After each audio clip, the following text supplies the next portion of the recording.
Welcome to the Pulse with Peter B. I'm your host, Peter Biancamano. Let's get you to the pulse on everything you need to know. And this week, we have an extremely special guest. I've never used an extremely special guest. Appreciate it. Exactly. And that is the Director of Operations for the City of Hoboken and Mayor Bala, Jason Freeman. How are you, sir? I'm doing well, Peter. Thanks for having me. I really appreciate it. Of course, of course. And I have to admit something here because you and I were talking about this the other night, and I said that I'm going to admit it. Jason is one of the most personable and responsive people at City Hall that I've dealt with in a very long time. As everybody knows, my parents has a small business here, and I'm constantly calling him for questions to be answered. Anything you need. And Jason either calls me back or we play some phone tag, but he definitely gets back to me, and I thank you for that. Absolutely. I really, really do. Pleasure. My pleasure. But there are some issues. always are. I was going to say the city of Hoboken, correct? There are some issues in the city of Hoboken, and why don't we begin with the budget? Sure. I mean, the budget is in the process of being passed, from what I understand. Correct. You know, one of the things that, you know, some might say was a little misleading from the administration was that there was only the administration was saying that there was only a 1.45% tax increase. But in actuality, the city of Hoboken was in the hole $10.4 million. And of course, with the county taxes decreasing, that's how it kind of leveled off. Why is the city of Hoboken in this hole, Jason? Well, a few things there. So, as a former Board of Ed trustee, your tax bill is made up of 5 components, right? There's the county, which is always the biggest, municipal, Board of Ed, library, and open space. So all those components added together make up your total tax bill. So when we say that there's a total tax increase of 1.4%, it's all of those put together. And the budget's not, made in a vacuum, right? We're aware with context of everything else that's going on. And we try to do our best under, very difficult circumstances. Going into the year, we knew there was going to be a little bit of a shortfall. We addressed that. We took a number of measures to cut costs, things like that. And unfortunately, we've seen a number of revenue shots because of COVID. We have our parking revenues down almost 70%. No one's staying in the hotels in Hoboken. We're losing those revenues that obviously take hits on the budget. So, and that's very, very interesting. But hotel revenue to me is like a very, very minuscule margin on the tax revenue.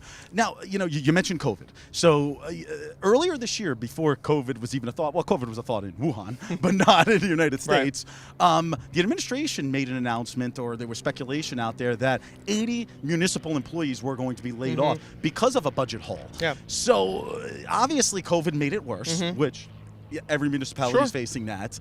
But I mean, to me, it seems like the hole was there before the pandemic. Listen, I don't shy away from. We went into the year knowing that we were going to have a shortfall. It was going to be a more difficult year than normal. I mean, we went years without any substantial increases in revenue, any increases in our tax base, and costs continue to rise. There's contractual obligations related to that, and we knew going into the year that when a plan was put forward of 79 layoffs, that was going to be worst case scenario.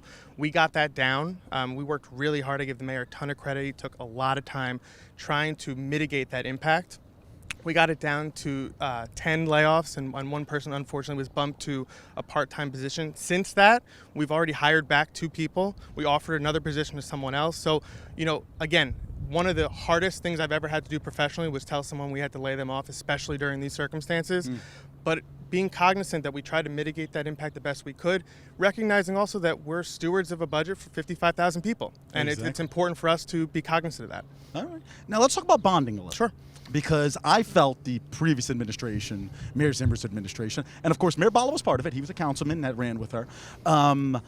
Definitely kicked the can down the road, as they say, with bonding. But the opposite side of that is that's how your credit rating goes up, and I believe Hoboken's still an A++. How much does the city actually owe? Do you know in bonding? So I can tell you that for this year's budget, the impact on bonding our debt essentially in this year's budget is just about $7.5 million.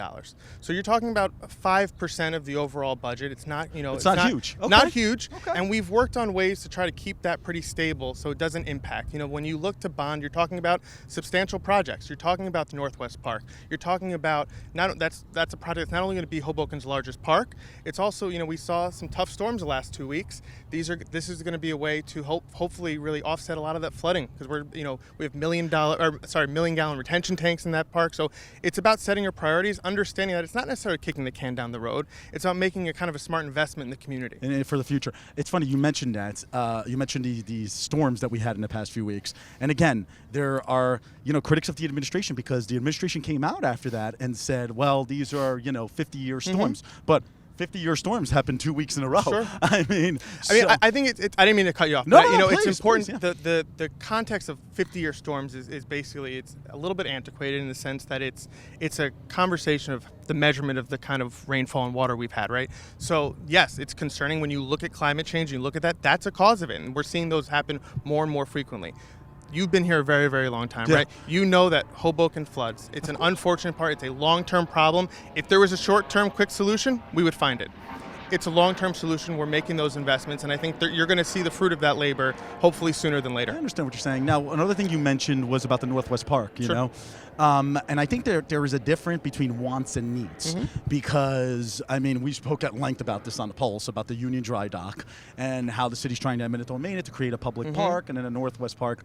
But do you think that in budgetary emergencies, let's just Hoboken's having, and it's not only Hoboken, folks, it's probably every municipality in the state of New Jersey, that we should be spending money on eminent domain for more needs than wants? Well, I'll tell you, knowing full well that New York Waterway is a very big supporter of your show, and I will tell you, to be honest, the last year we've had really, really good partnership with them. We're working toward a shared goal where they're going to get the needs that they want, the city's going to get the needs that we desire, and I think we're hoping to not have to eminent domains, and we're hoping to have a friendly acquisition. I can tell you that those conversations are being had, and we feel like there's a real path forward to moving forward with that. And look, and speaking of which, you did mention that New York Waterway is a support of ours, and they are, and we appreciate them. But at the end of the day, I would love to see a park there Absolutely. as well. And I get to look at it right now. Exactly. It's Yeah. right behind us, the New York Waterway, but it's about taking land with money that you Sure. don't have. And I can tell you, So. in this year's budget, there is no impact for the Northwest Park has no impact in terms of bonding. Union Dry on Dock this doesn't either? No, there's no. We haven't spent a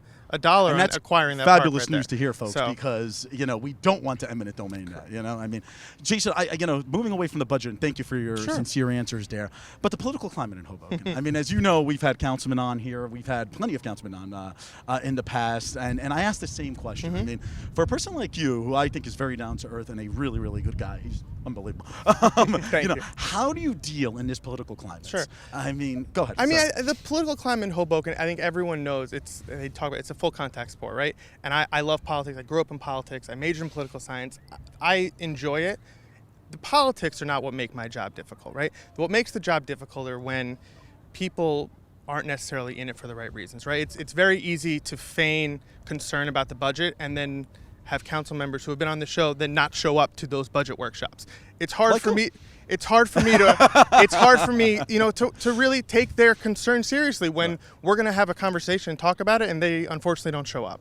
Now, let me ask you a question. Again, basing this on the political climate.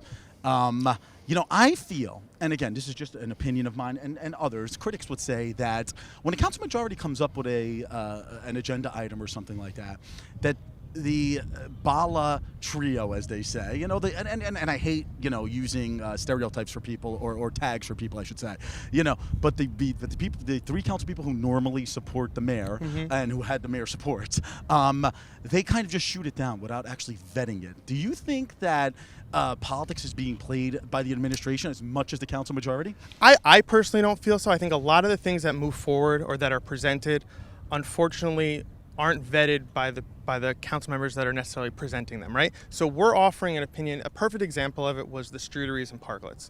I know we spent a lot of time with Council President Giattino working through an initial plan that just wasn't fully there yet. But when you were able to partner, we're able to compromise, we're able to find a path forward together, you have over 50 streeteries and parklets around town. Restaurants are able to stay open. People are able to go out to eat in a safe, socially distanced manner. And that's what we're looking for. It's about compromise. It's about moving forward together.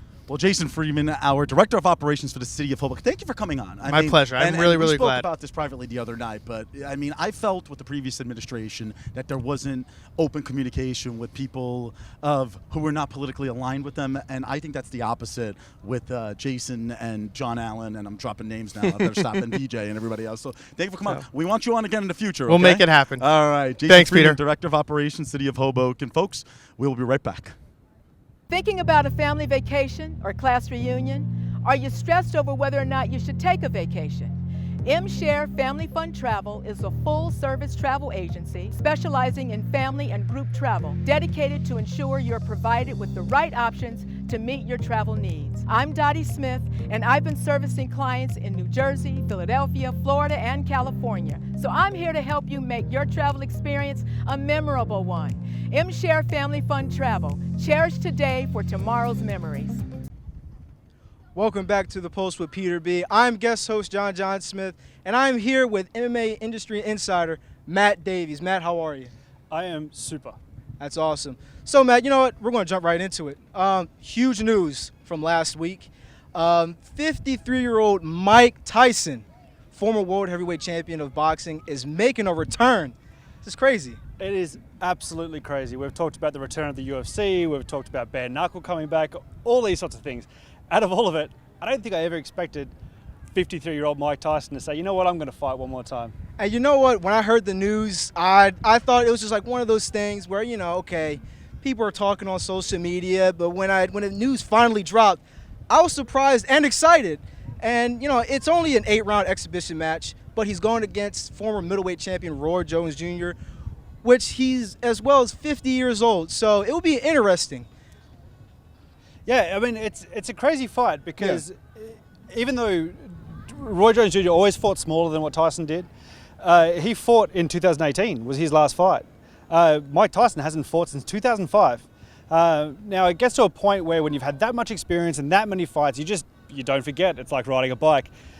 But that's still a long time since he's been punched in the face by someone. So it's going to be hard to do. Oh, yeah, no, very long time. And, you know, you've seen the videos on social media, and he looks good for 53 years old. He looks very, very good. He has a little bit of speed behind, you know, those punches still. I haven't really seen any videos of Roy Jones Jr. yet, but Mike Tyson, man, he still looks good, man. You think he could pull it off? You really think so? Well, absolutely. I mean, Mike Tyson is an absolute animal, no matter which way you look at it, no matter which way you sell it, whatever. He is just he's an incredible athlete. He's just a specimen. So it's going to be interesting to see how it goes. I think if it goes the later rounds, like Roy Jones Jr. has a chance of pulling it off. He has the movement, he has the ability to do it, but Tyson's coming in here to just punch your head clean off your shoulders. Absolutely. And, you know, Matt, I want to hear it right now. Who do you have? Oh, mate, it's too hard to pick. I think they've still got to get there yet. I mean, there's a chance that one of them does a hit before the fight even happens. So, but if it gets there, I'm going with Tyson. I'm too big a fan. I agree with you. I'm going with Mike Tyson, man. I'm a huge Mike Tyson fan. I've been watching boxing for a very long time. So I'm definitely excited for this fight. Now, on to Fight Island. Last week, we had a very, very good fight card on Fight Island. Absolutely. We had Darren Till versus Robert Whittaker for the main event. Your Aussie guy, man. Yeah. Pulled it off. What do you think? No, I mean, it was a close fight. Unfortunately, Rob Whittaker keeps having these close fights, and it always comes down to the judges' scorecards at the end. He went through a stage of just knocking everybody out, but now he's at the top. He's obviously fighting much better guys, and they come close. I mean, it was a huge fight. It was a big fight for the middleweight division. They were both former welterweights that have moved up. But yeah, like anything, close fight, but they fought their way out. And Rob Whittaker's put himself back in a position to fight for a title. So after this fight against such a big name like Darren Till, who used to be a welterweight, now is a middleweight, who would you think is Robert Whittaker's next opponent? I mean, I really think he has to fight for a title. He's the former title holder. The only reason why he didn't technically have a defense of his title was because Yoel Romero missed weight. Most fighters, if they fight once, then defend their title, they get an immediate rematch. He didn't get this because his second title defense didn't count as a defense because the other fighter didn't make weight. Awesome. Yeah, so speaking of title holders and the guy who is the king at the middleweight division, Israel Adesanya, is going against Paulo Costa, who I think has a legitimate shot of beating Adesanya. Do you think Paulo Costa is a big underdog in this fight? Yeah, he's definitely an underdog. And he has the athleticism, he has the size, he has the power, he has the ability. But it seems like every single fight they keep saying this is Adesanya's biggest test. It's his biggest fight. It's his toughest opponent. But he keeps finding a way to beat them. And whether it's through keeping his distance and staying away, or knocking them out in the second round, he manages to find his way to game plan and play it well. So it's going to be very, very interesting either way. Absolutely, and we also saw that the controversial fight against Max Holloway and Alexander Volkanovski. I mean, it looked like Holloway had the fight, but they gave it to the guy, man, Alexander the Great. Yeah, it's always tough. It's one of those things when you're fighting the champion, you've got to beat the champion, and I mean it's not a rule, it's not the way it works, it's not the way it should work, but it just seems to be the way it is. If you want to beat the champion by decision, you've got to convincingly beat the champion. Don't get me wrong, Alexander Volkanovski is a hell of a fighter. I've actually known the guy for quite a long time. Wow. And he's one of the nicest guys in MMA, seriously. He's one of the guys that's always there at the local shows and always helping like younger, smaller fighters build their way up. And he's a hell of a guy. It's going to be interesting how they move forward. They're already talking about a third fight with those two guys. And it's going to be interesting how they play it, because what do? Just keep making those two fight until Max wins? Right. And you know what? Alexander Volkanovski in a Twitter response doesn't feel like Max Holloway is ready for that fight yet. Is not ready for a trilogy. But I think people just want to see Max win. Yeah, it seems to be how it is. It seems to be that I don't know whether Alex just isn't the favourite or he just lives too far away. Trust me, I know how far away Australia is. Yeah. It's a tough thing to get him out here, but yeah, it seems like they're just going to keep playing it back until Max finally wins, which I don't know when that's going to happen. Okay, so we have a couple huge fights announced for the upcoming year. Daniel Cormier versus Stipe Miocic, the trilogy. Yeah. Should be a huge one. Yeah, well, I mean, that's a huge one because it is the trilogy, and they're 1-1 too. So this is kind of the decider. Yeah. It's not a rubber match. It's not a just to see what happens sort of thing. Mm-hmm. This decides who was the better fighter. And either way it works, it's likely that this is going to be Daniel Cormier's last fight. Absolutely. He's already kind of hinted at retirement. If he didn't get this fight, he was probably going to step away. And he's been one of the best champions we've had. There's been no controversy. There's been no trouble. He's a former Olympian, and he's worked his way up. And what a hell of a guy. Absolutely. And you know what? With Daniel Cormier, age is just a number. He's still doing a thing. He's still training. He's still a very, very good wrestler, in my opinion. He's still a very good striker.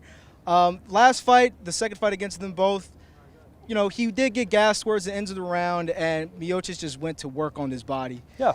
So do you think Miocic should go in the same approach as last time?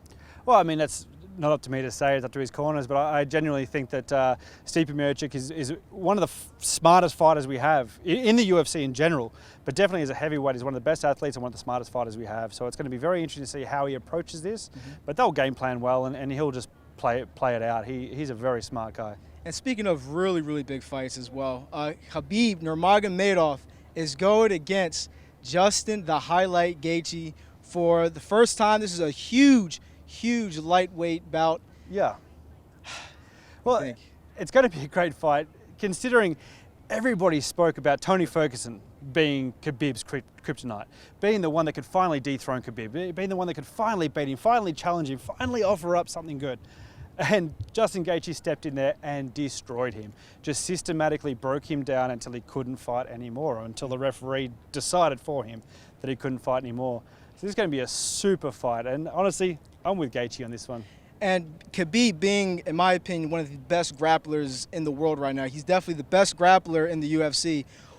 How should Justin Gaethje approach Khabib with his grappling in the octagon, being such a really world-renowned grappler in the UFC? Yeah, well, I mean, it's just that stock standard argument. He's got to keep it standing. And absolutely. How do you do that against Khabib? His grappling, his wrestling, his tenacity is just unparalleled. But if he keeps it standing, I think he wins the fight. And Khabib now being 28-0, possibly going to be 29-0, in my opinion. Would you, think this is going to be Khabib's last fight after this fight? I feel like he should make 30. I think 30-0 is a good mark. But it's one of those things. He's already cemented as one of the greatest of all time, if not the greatest of all time. I think he chases a certain number. Once he gets enough in the bank, he seems like a pretty humble guy. He's not chasing Conor money sort of thing. Yeah.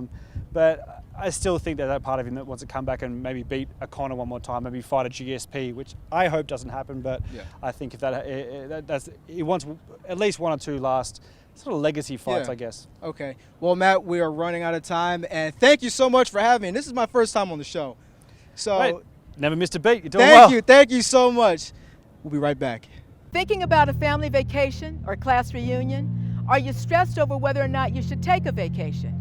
M-Share Family Fun Travel is a full-service travel agency specializing in family and group travel, dedicated to ensure you're provided with the right options to meet your travel needs. I'm Dottie Smith, and I've been servicing clients in New Jersey, Philadelphia, Florida, and California. So I'm here to help you make your travel experience a memorable one. M-Share Family Fun Travel. Cherish today for tomorrow's memories. Welcome back to the Postal Peter Biancamano, back in the host chair. I want to thank John Smith for guest hosting last segment. He did a phenomenal job, and hopefully we'll have him on again in the future. But joining us now is Daria Deluccia of At Hoboken Eats. Daria, what's going on? Hello, I'm excited to be back here once again, and of course love the way you say my name. It never gets old, right? Never gets old. Never gets old. So Daria, last year we were at Pier 13, which is located one pier away from us here. Love Pier 13. Big we fan. tried almost every food truck, I believe, last year. Yes, I had a lot of food that day. It was probably the best day ever. It really was. It was the best day for the crew ever. Yeah. Because we just ate the leftover food after that. But anyway, now this year they do have some new trucks, correct? They do. And I said to myself, and to you rather, when we were talking about your segment, I was like, why don't we try it? Let's go back. Exactly. So the lovely Nicolette's actually going to bring an item out. We actually went to Pier 13. Nicolette is my new best friend. Exactly. She is going to be bringing some food in. I cannot wait. And Daria, what is this first dish that you got? So the first thing we have here is from the Gringo's food truck. We have a chicken quesadilla, and if we could just hold this up so the camera can see, it looks really, really good. And this is like a lot of quesadilla. Like, this is a good amount of food. I'm going to steal this right now. Oh my goodness. I think you might try a little too. I think I do want to try a little. Come on. Okay. I never eat on camera, folks. This is amazing to me. Thank you, Nicolette. Oh, look at that. She's saying first time for everything. I love it. Okay, so what's in it? Oh my God, that's really good. So there is, wow. You're getting a lot of flavors in here.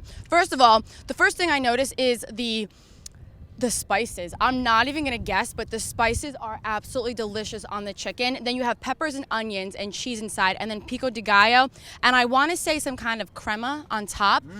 Absolutely fantastic. This little quesadilla packs quite a big punch. Unbelievable. Now, it's from Gringo's truck, you said? Gringo's truck, so they're also the same. Everywhere. Exactly. The same owners as Pier 13, and they have the brick and mortar restaurant in Jersey City. Called Gringo's, obviously. Yep. I was just going to ask you if they had a brick and mortar location. I got to tell you, this, you're right, because sometimes you get like a quesadilla, and it's like, ugh. You taste the bland chicken, you taste the cheese. This chicken, I mean, I want to know, I want to go back there and find out what they do every day. Go ahead. One bite. I want to know what they marinate this chicken in, how long they marinate this chicken, because the flavor inside is just, and again, there is cheese, peppers, and onions in here, but the chicken is stealing the show, in my opinion. Absolutely stealing the show. Absolutely phenomenal, folks. And that was disgusting what I just did by putting that in my mouth, but it's so good. Daria's all prim and proper. I just shoved it in. I'm trying. You guys won't see me at my worst on this show. Okay, now let's go. Why don't we move on? If you're ready. I don't know if you're ready or not there. Bring it on. All right, good. Let's move on to the next truck, and it looks like we have some sort of tacos here, right, Daria? The lovely Nicolette again, ladies and gentlemen. My best friend. These are falafel tacos from Falafel Gourmet. So a little play on words. It's falafel. So yes. So I'm excited to get very full from these beautiful, beautiful tacos. Let me finish my dilla. There you go. She's finishing the dilla there. Okay. So I'm assuming it's just falafel and... So let's break this down. Let's dissect it before we get into it. So what I'm seeing on here, very hearty portion of falafel on here as well. Also, I've never had falafel in a taco. I'm actually pretty excited about this. And then I'm seeing some slaw in there and a sauce. Let's see. Wow.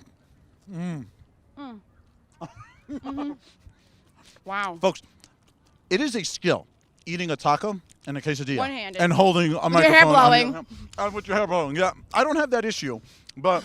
You're doing good. You're doing very good. I'm expecting to get something on this white shirt. Okay, the taco. Yeah, go ahead. First of all, the falafel is delicious. Like, before we get into the fact that it's in a taco, which I'm also loving the combination of a tortilla with the falafel, and then you get a little bit of a crunch from the outside of the falafel and the slaw, and then this, it's like a tangy sauce kind of. Do you taste that? I do. It's a little bit tangy. I'm trying to wonder what that is, Let's right? see. One more bite. It's not like a tzatziki sauce, I don't think, correct?